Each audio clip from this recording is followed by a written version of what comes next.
we are moving on to number 34. And there we are, the Suntory Maru-Hi. All right, so I want to show, I'm going to hide us for a second because some of these are vertical. And what I learned is if you do vertical, it does this. So I'm going to hide us for a second so that we can enjoy this. All right, here we go.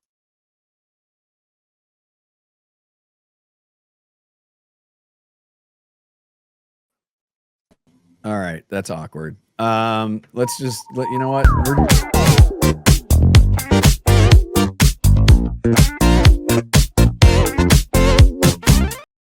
oh my god, this is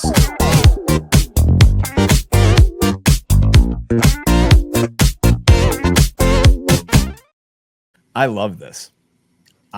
So Carolina, start us off. What the brief was, where you took it. Just run us through the whole thing. Yeah, sure.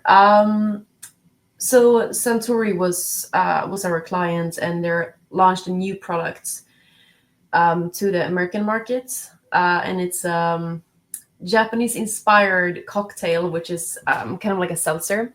Right. And as we all know, there is a lot of seltzers out there, and a lot of them are celebrating day drinking moments, such as day parties, pool parties. Right. So a lot of competitors on the market. So we had to do something that was standing out. So instead of competing with the daytime drinkers, day drinkers, we were decided to own the night instead. So I think that Smart.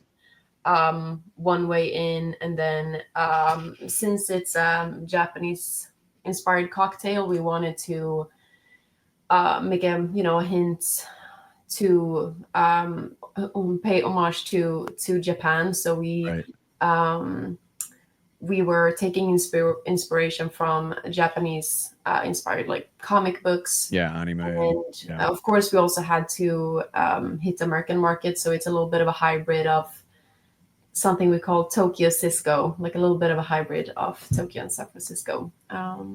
Oh, so like Big Hero 6, the movie. Yeah. Because that was San Francisco and Tokyo inspired as well. Right. So, yeah. I have kids. There you go. So, but here's the thing is it like, I want to go back to this because this was not over designed. And you know what I'm talking about, right? It can be very, very easy to over design. Like there's a nuance and a subtlety to this. It's still, and it has like little pieces all around that are like little Easter eggs. Yeah. But at the same time, it wasn't over designed. It was just, I think it hit the right tone. And again, I'm looking at the palette here, and you're right. Owning the night here, that is sharp. This is super, super sharp. And yeah, because usually we're drinking White Claw on a different part of Long Island. Yeah. But talk a little bit about that. And because one of the things that we don't talk about enough is sometimes restraint is a great attribute to have. So talk about where you decided to push and where you decided to make sure you pull back a little bit. Right. Yeah, I think we wanted to, in our spot, follow this group of friends as they're seeking their nights, seeking their adventure of the night. But of course, we also wanted to put the can in focus, like the product. Right. So that was always, the guiding lights. Make sure that one is present. And one way of doing that was, as you mentioned, also having these little Easter eggs.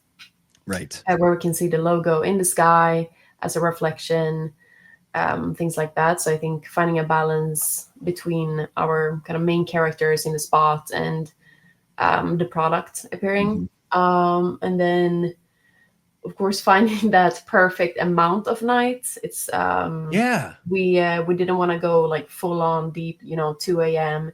It was always that finding the excitement that appears in the beginning of the night. So we see it's like radiant in the sky. And that was kind of the color palette we wanted to work with.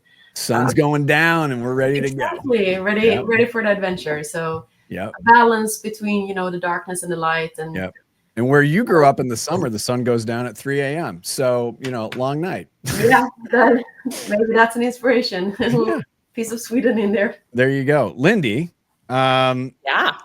So talk a little bit on maybe on the client side, the vibe that the client got, but also we talked about this with Farabee Lane, that tailwind that you get when the agency sees such great work going out into the world.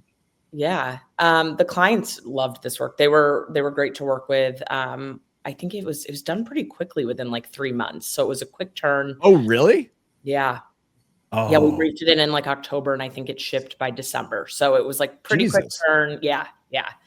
But they were, involved in every step of the way and very hands-on. And right. Yeah, they were really excited about this work. So we're still working on some things that are going to be out this spring, like that glow-in-the-dark billboard that you saw is going up right now in San Francisco. Oh, okay. So that was just a proof of concept, but that'll be installed, I think, in the next couple of weeks. So. Oh, a little out of home. I love that. Yeah, really cool. Oh, that's going to be great. Well, this is excellent. I can't wait to see what the next chapter is on this, but extraordinarily well done.